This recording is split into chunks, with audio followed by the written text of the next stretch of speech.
库里巴是一双优秀的篮球鞋，但它不是一件友好的商品。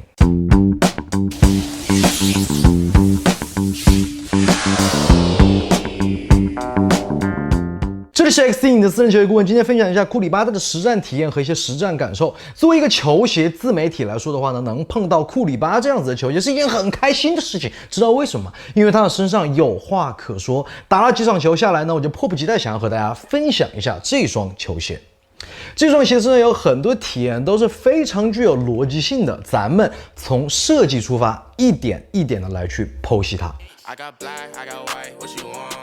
Outside a ghost and hop up in a fan on. I know I'm about to blow, oh, oh, when you done. They try to take my floor, I take their ass for ransom. 整双球鞋身上最核心的设计在于前掌的外底区域有着很明显的翘起。过往来讲的话呢，前掌翘起的球鞋不是什么新鲜事儿，但是库里巴不一样的点在于它的中底形态并没有随着前掌的翘起而跟着翘起，外部翘起，而内部还是保持一个向下的坡度。那么结合起来，你会发现内外都做了减法之后的库里巴的前掌保持一个非常薄的中底体验，这也难怪我第一次上脚的时候蹬地都会觉得它特别硬的原因。启动的话呢，当你前脚掌发力之后过渡到脚趾区域的时候，你会觉得你的脚距离地面可能只有一层纸那么薄，这会带来极为迅速的启动感受。库里巴的启动感受可以说是这几年来我穿过最好的球鞋，印象中应该是没有之一的。但是这样的造型也带来了一定的副作用，内部明显的前低后高的一个坡度，再结合着外部中底的一个内收，会让你在做任何动作的时候脚步都会有所前倾，再结合着前掌鞋面区域这种硬质的材料，顶脚趾的现象也就应运而生了。库里巴也是我穿过最顶脚趾的球鞋，已经超过了闪击6的存在。大家可以看一下，这是一个前低后高的滑滑梯。我们来打一个最简单的比方，这是一颗篮球。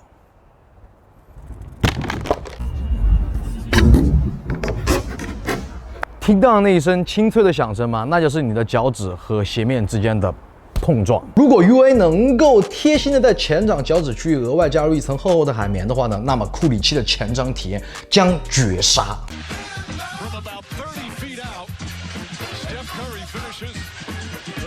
可惜加不得。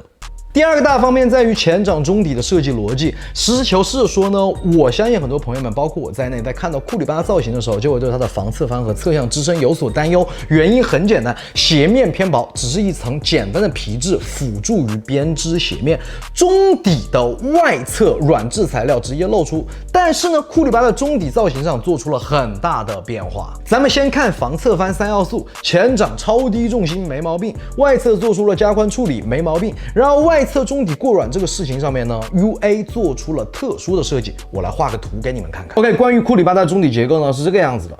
其实从外侧来看就这样一个坡度，然后它有一个很大的特点在于它里面其实是一个环状的内收，在内部的体验它有一个向上翘起的这种感觉，相当于这边是一个三角形的固定。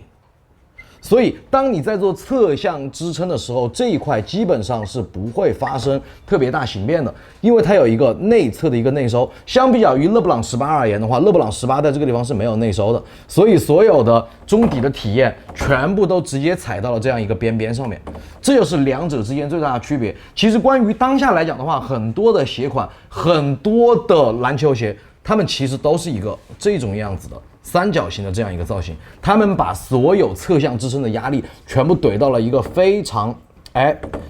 稳定的三角形的这样一个状态下，基本上你的外侧是受不到什么太大的力的，因为它整体重心以整个三角形的重心全部都向正中间会有一些偏移，所以你踩不出那种外侧那种形变。打一个比方，像预帅13蹦就是这样子一个体验。OK， 明白我意思了吗？你在外侧根本就踩不出形变，那么这种在设计上加固了中底外侧的思路还是成立的。这双库里巴的防侧翻满分。在鞋面的支撑方面呢，我的体验也是伴随着超低的球鞋重心和内在的中底形态没有任何的问题。这种结果其实就视觉上对比勒布朗18就非常的明显。就我的体验来说呢，我是满意的。它的脚感跟它的外形极为相似的 Epic React 有一些相似，但整体上不一样啊。相似之处在于较软的脚感，相比较于过去硬乳板中的安德玛有了明显的进步。但是不一样的地方在于它并没有那么软，你在起跳落地的瞬间呢，也会感受到一些明显的吸震感。加加大了中底朝外的面积，并没有让它的落地感那么直接的怼到脚底的区域，分散的比较明显。个人认为，在单纯脚底体验上呢，和阿迪达斯的 Light Strike 是比较类似的，脚底会更加轻盈。我个人表示是非常的满意。第4个方面呢，就是鞋帮处这样一个袜套的一个设计和隐秘的内侧环状加固，这个地方呢我也非常的满意。我认为别整什么港宝来啊，基本上来说，我看到加入了港宝的鞋的后跟的包裹感受都强不到哪里去，看上去很爽，包起来很垮，还不如这种内衬的环状加固搭配着较瘦的鞋帮结构，穿上库里巴后跟的体验给了我一种 Crazy Explosive 2017的感受。兄弟，你知道的，我对 CE17的后跟是有多么的喜欢。说到安德玛呢，我说一个个人小小的一个个人的一个想法。前几天我特地逛了一下安德玛的实体店，看了他们很多的一些球鞋，包括篮球鞋、跑步鞋、越野鞋，给我的感觉是UA 这个牌子，你可以很明显的看得出他们的产品、他们的设计有着很多独有的思路。你会觉得啊，他的想法压根就跟过去统治了多少年的耐克、阿迪有着很大的出入。他们有着自己非常独到的设计逻辑。如果你是一个对球鞋设计、球鞋结构非常感兴趣的朋友，我建议你去可以看一看 UA 的鞋箱，相信你会有所体验。再次回到库里巴，还有一个极为重要的事情，在这双鞋子的去外底化到底带来了什么，丢失了什么呢？成也前掌，败也前掌。正是因为库里巴在前掌做出了一系列的设计，导致前掌鞋头部分的受力极为明显，整个外底并没有特别过分的磨损之后呢，整个前掌的头部区域可以说是惨不忍睹的情况，超级严重啊！除了我微博发那一次之后呢，我之后打的都是室内场地，木地板就这个样子了，真的非常的夸张。但是去外底化又带来了什么呢？在抓地的方面，确实没有传统的一种咯吱咯吱的这种声音，是一种更为沉闷的声音。去外底化在抓地上给你带来的，并不是传统的球鞋那种超强的抓地力，而是像你踩了一个果冻一样这种东西，在横移的时候并不是那么的干脆，而是一种地面还和球鞋的中底发生另一层关系的这一种迟滞。整个中底给你带来的体验呢，也是那种更为直接的体验。很明显感受到的是，你的脚与地面之间有一层非常纯粹的介质，这种体验并没有在缓震方面给你带来更多更强的体验。缓震感受依旧是中游的水平，但是够用。关于缓震再多说一句的话呢，这双鞋的缓震不仅仅是源自于材料，结构方面也起到了非常关键的一些作用。整体上来讲呢，这种体验会拉近你和球场之间的距离。注意我说的这一句话啊，这种距离的拉近对于一个篮球爱好者来说非常的重要。穿上它，你会更想打球，会觉得这双鞋子就是为了球场而生的。这双库里巴的适应性非常好，鞋脚一体的感受呢也非常的明确，它会是那种你打球的时候最好的伙伴，穿上去非常的自如。这是我穿上它对比库里西给我带来最大的一些感受，是一种自如感。我非常喜欢这双鞋子，但是它真的很不耐用。